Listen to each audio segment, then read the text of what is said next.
Assalamualaikum warahmatullahi wabarakatuh. Kembali lagi bersama kami channel Angkringan Baca 17. Gimana sahabat Angkringan Baca, sobat baca dimanapun kalian berada, gimana nih kabarnya nih? Kita baru online lagi ya. Wah, alhamdulillah ini kita bisa berbagi lagi, bisa berdiskusi lagi. Oke, kali ini sahabat-sahabat kita mau membahas tentang buku Tuhan Tak Perlu Dibela karya Abdurrahman Wahid atau yang sering dikenal dengan Gus Dur. Sudah tahu semua kan beliau siapa? Ya, betul sekali, beliau adalah mantan Presiden Republik Indonesia. Oke, langsung aja. Buku ini ditulis dengan berbagai macam artikel. Yang pertama, artikelnya tentang refleksi kritis pemikiran Islam. Itu terdiri dari 27 artikel. Yang kedua, intensitas bangsa dan kebudayaan. Ini terdiri dari 25 artikel. Yang C, yang ketiga, demokrasi, ideologi dan politik. Itu terdiri dari 21 artikel. Silakan teman-teman sobat baca hitung ada berapa artikel yang ada dalam buku ini. Jadi kita bisa membaca buku ini baik dari artikel pertama, kedua, atau ketiga, atau bisa random, bisa diacak satu. Nanti kita bisa baca di artikel pertama, nanti kita kalau sudah bosan baca di artikel ketiga, tapi mudah-mudahan gak bosan ya. Siap. Oke, langsung aja. Tapi sebelum lanjut, kita menyarankan nih untuk terus mendukung channel kita ini. Semoga terus memberikan konten-konten positif dan edukatif untuk kemaslahatan literasi kita bersama. Ya, jangan lupa subscribe, like, dan share. Oke, langsung aja kita ke artikel yang pertama.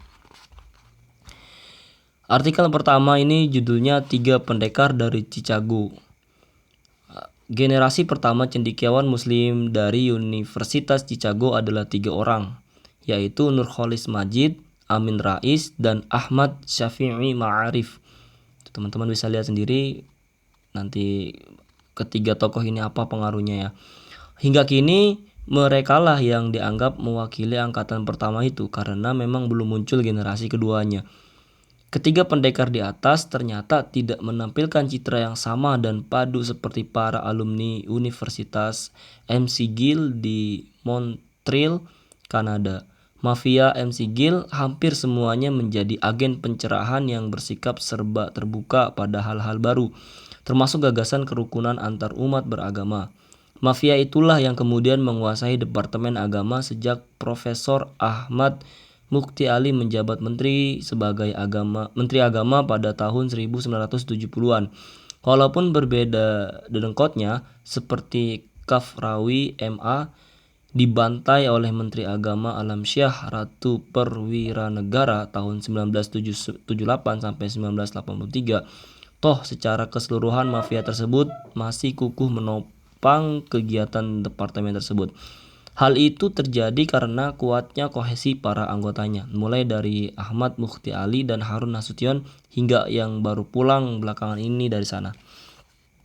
Hal itu berbeda dengan para pendekar dari Chicago. Nurcholish Madjid berangkat dari keterbukaan sikap yang ditunjukkan peradaban Islam di puncak kejayaannya sekitar 10 abad lalu.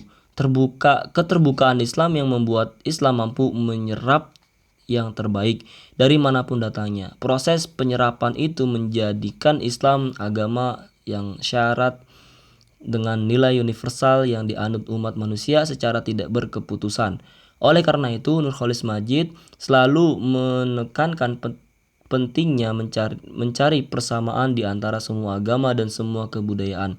Sikap memisahkan diri dari universitas peradaban manusia hanya akan menyempitkan Islam itu sendiri sebagai cara hidup dari sebagian besar umat manusia. Inklusivitas Islam haruslah dipertahankan kalau vitalitas agama terakhir ingin dapat dilestarikan. Sebab keharusan mengembangkan inklusivitas Islam itu dalam pandangan Nurcholish Madjid hanya dapat terwujud dalam lembaga politik Islam. Terkenal sekali semboyan Nurcholish Madjid, Islam yes, partai politik Islam no. Sudah tentu pendekatan kultural Nurcholish Madjid itu bertabrakan langsung dengan pandangan Amin Rais, wakil ketua PP Muhammadiyah itu terkenal dengan orientasi cara hidup Islam yang ditumbuhkan di kampus-kampus selama ini. Cara hidup tersebut bermula dari kesungguhan berpegang pada Islam secara sumber nilai-nilai yang unik. Nilai-nilai tersebut dapat sengaja dikembangkan umat Islam agar paham lain namun sebagai sistem akan memiliki kekhasan sendiri. Menurut pandangan ini, manusia tidak mau kaum muslim harus memperhatikan dunia politik yang akan melestarikan kekhasan Islam melalui pelestarian nilai-nilainya dalam sebuah sistem sosial yang utuh. Arti kekuasaan politik menjadi sangat penting sebagai alat upaya pelestarian itu. Hal itu berbeda dengan pandangan Ahmad Syafi'i Ma'arif yang tidak begitu risau dengan prospek kekhasan Islam sebagai sebuah sistem seperti anggapan Amin Rais. Ia lebih dekat pada pandangan Nurcholish Madjid yang mengutamakan aspek kultural Islam. Akan tetapi sebagai orang organisasi, ia juga menekankan arti penting upaya memasuki pusat-pusat kekuasaan atau power centers. Dengan demikian, kewenangan pemerintahan orang-orang Islam atau Islamic movement dapat lebih jauh lagi mengembangkan Islam sebagai budaya bangsa. Mungkin akan lebih kalau pandangan ini disemboyankan sebagai Islam yes, politik Islam yes. Cukup besar perbedaan antara ketiga pandangan itu dan itulah yang menjadi ciri kesatuan antar ketiga pendekar Chicago itu. Mereka sama-sama memiliki komitmen untuk mengembangkan Islam sebagai cara hidup dalam bentuk sistematik atau hanya kultural saja. Mereka juga sama-sama merasakan kebutuhan untuk mengembangkan kemampuan kaum muslim di segala bidang. Untuk mengejar ketinggalan mereka selama itu. Untuk itu mereka sependapat tentang perlunya perubahan mendasar dalam pandangan hidup kaum muslim. Etos dan disiplin kerja serta etika sosial mereka hanya merumuskan kelayakan upaya itulah terjadi perbedaan dalam kesatuan antara mereka bertiga. Nurcholish Madjid dalam kegairahan meneguk air kehidupan dari berbagai sumber, melontarkan kesamaan dasar antara Islam dan agama-agama besar lain yang terwujud dalam nilai-nilai universal yang dimilikinya.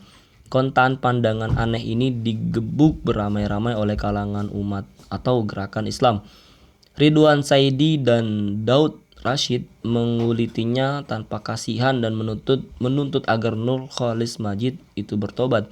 Padahal sebenarnya kalaupun Nurcholish dapat dipersalahkan, maka hal itu hanya terletak pada generasinya saja atas kesamaan antara Islam dengan agama-agama lain. Ia tidak merumuskan hal itu sebagai suatu yang relatif yang masih memungkinkan Islam dibedakan secara kategoris dari sudut pandang teologis. Bagaimanapun hal itu sebagai suatu yang relatif yang masih memungkinkan Islam dibedakan secara teologis karena memang ada perdebatan esensial antara semua agama di dunia karena unikum masing-masing. Namun unikum itu harus dikendalikan dan diperalihkan dengan memberi perlakuan dan kedudukan yang sama jika semua warga negara di mata hukum negara. Jika ini yang dikemukakannya, tentu tak ada yang keberatan terhadap pandangan Nurcholish. Yang menarik, kedua pendekar lainnya dari Chicago tidak membelanya dari serangan Ridwan Saidi. Itu berarti di antara mereka tampaknya tidak ada kohesi kuat. Benarkah demikian? Itu artikel dari satu tema yang ada dalam buku Tuhan Tak Perlu Dibela dengan judul tema 3 Pendekar Chicago. Apa saja poin-poin yang dapat kita ambil? Monggo kepada para pendengar, para pembaca, para hadirin atau para penonton, sahabat baca dimanapun berada, silakan berasumsi dan berdiskusikan dari isi buku Tuhan Tak Perlu Dibela. Artikel pertama, bagian pertama, 3 pendekar dari Chicago yang dengan judul tema besar adalah refleksi kritis pemikiran Islam. Demikian video kali ini, semoga bermanfaat. Sampai ketemu di artikel-artikel selanjutnya dalam buku Tuhan Tak Perlu Dibela. Kalau konten ini menarik dan bermanfaat, jangan lupa like, subscribe, komen, dan share. Oke, sampai jumpa di pertemuan selanjutnya. Salam baca. Assalamualaikum warahmatullahi wabarakatuh.